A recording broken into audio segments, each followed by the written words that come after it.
say this in the most respectful way because I got no problem with India Love, and I know she might see this, and I want her to think that I hate her. But, you know, these are just things I've been saying for the longest, man. Yo, the final step of whoredom is finding the Lord. Straight up. Yo, like, we've just seen it everywhere. Yo, these chicks, they find 4,000 dicks and then they find the Lord afterwards. Like, I don't even know how it works like that. It's like the dicks are the roadmap to God. Like, I don't know how it works like this shit. It's like these chicks, they're never interested in the Bible. Like, they're not interested in none of that. But after they're about to turn 30 and every size, shape, eggplant done been up in them, it's time for God. These chicks never talked about tithes and offering. All they know is about titties and ass. Like, yo. As funny as the academics clip is, honestly, it just made me think about some of the talking points that circle around the female streaming space. And I figured I would go over some of them and just debunk them and add context to them. Every single talking point I mentioned today will try to convince you to believe in something without critically thinking and without context. And I think in general, there's just hella brain dead takes that can harm the way we discuss things pertaining to women on the internet. I think some of these takes can oftentimes be really dismissive of someone's experience. And honestly, I'm just trying to defend women today. Comment for the algorithm. I think I should start this section off by saying I do have a soft spot for India Love. And I want you to keep that in mind throughout the video. And don't comment anything until we get to the end, because if you're thinking what I'm thinking, you're gonna look stupid as fuck. Like I said, I do have a soft spot for India Love. And that academics clip showed me, you can really tell when a nigga thinks he's saying something. Okay, it was a little funny, but it's low-hanging fruit. He's dunking on a vulnerable woman. I went through a lot in my teenage phase. I went through a lot in my 20s. I made a lot of mistakes, and there was a lot of people who drugged me through the dirt for it.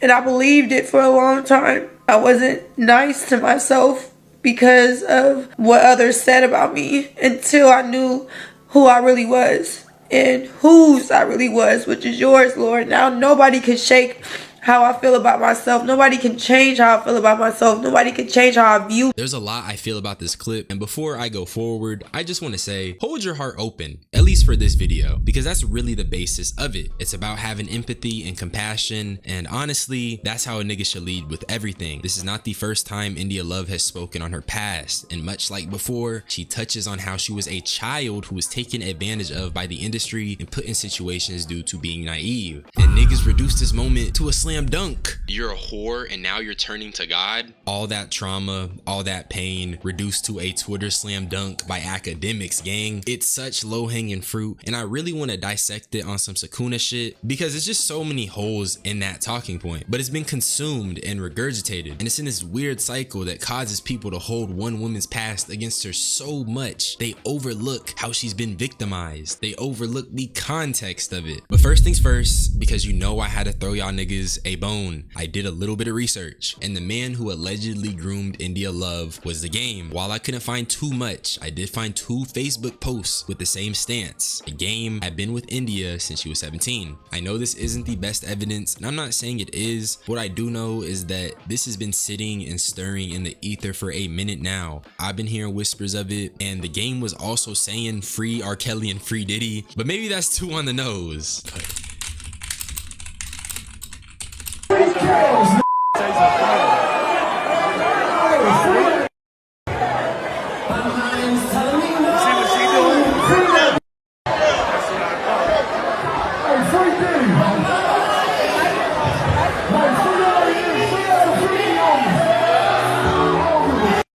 Even if you don't want to believe The Game groomed India Love, they were definitely dating, and once again, this is not the best evidence, but I did find a website confirming this. So when you have the context, it's obvious that India Love was a child who was put in very sexually compromising situations. This most definitely made her hypersexual, and now we have the current India. But my thing is, how does any of that negate her ability to reach God, and why does it matter that she had to be promiscuous before she came to God? Cause you know what I'm saying?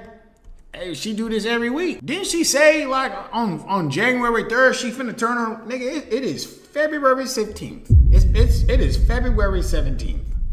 Chad, didn't she say on February 3rd she was finna turn her life around?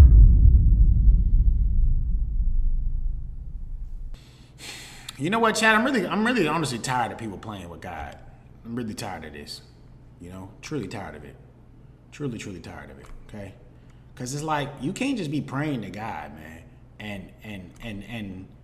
and not really like doing your best effort to fix something, man.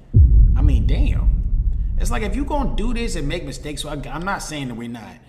I'm not saying that that I'm perfect, chat. I'm not saying I'm perfect, because you know, there's been plenty of times where I've said I was gonna stop beating off to God. Clips like this fry me because niggas act like women can't throw a little sum and be close to God. There's just so much hypocrisy. I don't even want to get into it, but you already know that male streamers are gooners. Most of them are. DDG is prime example. They all claim to believe in God too, but no one holds them to the same standards as women. That boy had a whole gooner hospital, but India Love gets crucified because she's open about her shortcomings and she's vulnerable on camera. I'm just saying, the same niggas that be preaching about God don't be leading the most holy life. Now, the tweet that this man is reacting to is trying to like get a gotcha moment out of India because she be twerking on stream. And my thing is, yeah, it's goonerish, but I don't think that means she isn't pursuing a relationship with God. I also think, knowing that she's a victim, I just can't understand why niggas are so harsh, especially when they're inconsistent with their energy when it comes to men versus women. But DH, she's doing it for the views, so obviously her relationship with God is fake. Gang, shorty literally claimed she made 2 mil off of OF before quitting. So I just want you to tell me, what did she gain from basically humiliating herself every single time? I think talking points like this just dismiss a woman's entire experience by normalizing lack of context. On some real shit, before I even wrote this video, and actually with a lot of my videos, I oftentimes write them in my head first. And one thing I knew I wanted to speak on was just the fact that India Love could be anyone's sibling.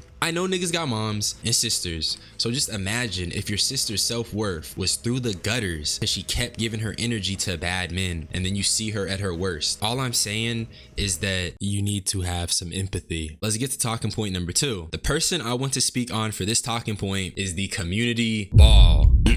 Sorry, we're not doing that anymore, because contrary to how it may seem, I don't think Samaya is a community ball. I actually think she's a collab merchant, and honestly, I'm really proud of her, because based on what I've seen, she's actually doing the social media shit right. But the next talking point somehow reduces her efforts to her being a community ball. Every collab is a body. That's the next talking point, because honestly, it's not even just Samaya. I've noticed there's this insistence that because a woman collabs, they're getting cracked. And it's like, gang, come on. Obviously, if you're collabing with the Gooners, I'ma say you tripping, but I don't think that automatically assumes a woman through some little shit. You're trying to make it seem like something that's not, but it's cool. So honestly, this is all AI. Is that what you're interpreting? That's ChatGPT. Oh, okay. So we're both yapping right now. Okay, Yeah. chilling. So I feel like, you know, what you gotta start taking accountability. It seems like you was trying to be like, you're not everybody's ball, all this shit. You gotta start taking accountability. Nigga, I'm definitely ain't your ball. Ain't you on Twitch? Girl, I don't want to be your ball. Girl, I don't want to. Girl, I don't want to dribble that. I don't want to dribble that. You never get the chance to dribble this. I never wanted to. Never been no ball. Never so wanted to.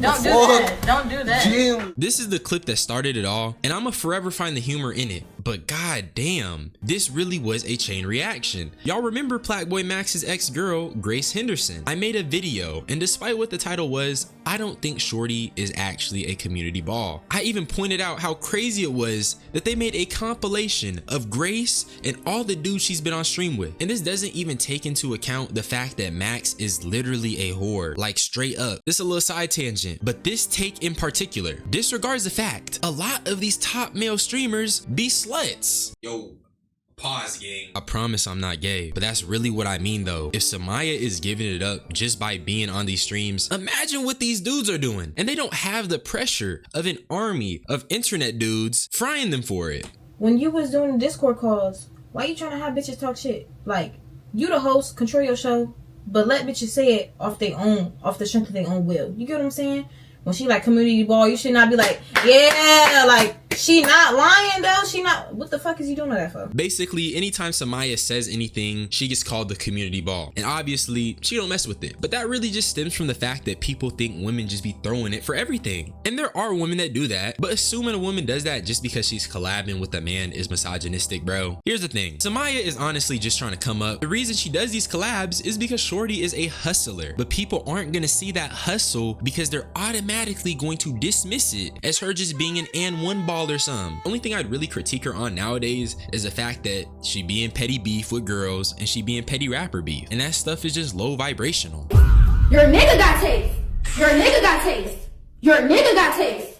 Your nigga got taste. Tell me this girl don't seem annoying as hell. This is an energy drainer, and this is who Samaya was beefing with. Now for this last take, I want you to remember everything I've said up until now. I want you to take it in and just think about how it makes you feel. You just trying to crack. This is the last take of the video because everything that I've said in this video can be looked at and just dismissed all because certain people can't fathom defending a woman without the desire of sliding into some. That's what I was talking about at the start, by the way, because I get comments saying how I'm just trying to crack or whatever. But gang, I just care for people. We really got to examine the pedestal sex has on our collective conscious, because honestly, anyone can get laid. Most people are trying to get laid. If you can't find someone on a planet filled with billions that want to get laid, that's a you problem. What fries me though is niggas think I'm searching for internet coochie from a shorty I don't know. Tell me how that would be feasible. And also, quick little side tangent. I feel like India Love is one of those frequency checks. Here's what I mean. She is an attractive woman, but she has IG model energy. And with those type of women, it's as if the world itself wants you to thirst over them.